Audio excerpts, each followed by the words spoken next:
Талас обласына караштуу Талас районунун Манас айылынын тургуну болом. Келечек кооперативин биринчи жолу келинчегим интернеттен көрүп калыптыр. Ошактан көрүп, ошактан барып көрбөйлү деп аракет кылдык. Анан келдик. Биринчи жолу келип таанышып кеттик. Анан кийинкисинде келип, бул жакта иштеген сотрудниктерге чоң рахмат. Бизге жеткиликтүү кылып жакшы түшүндүрдү.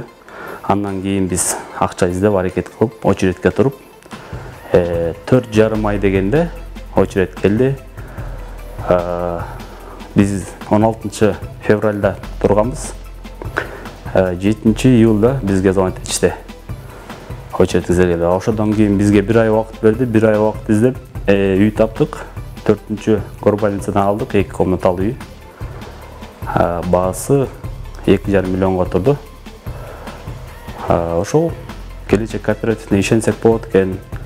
Биз деле буга чейин ишенбей жүргөнбүз.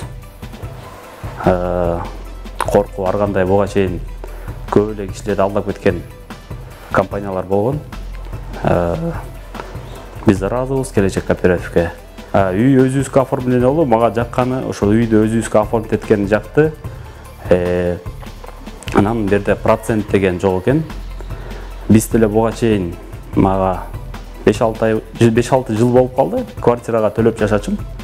Зато азыр бул жерде өзүң үйүңө төлөйсүң, үй өзүңдө калат. Ошонусу жакшы. Элге, карапайым калкка жакшы, абдан мүмкүнчүлүк түзүп берип атат. Эле мага дагы чоң рахмат. Мени көрүп, таанып, билип жаткан туугандар, достор болсо баарына айтат элем. Келиңиздер, сиздер да калыңыздар. Ишеничтүү экен келечек кооперативге. Чоң рахмат да бир жолу.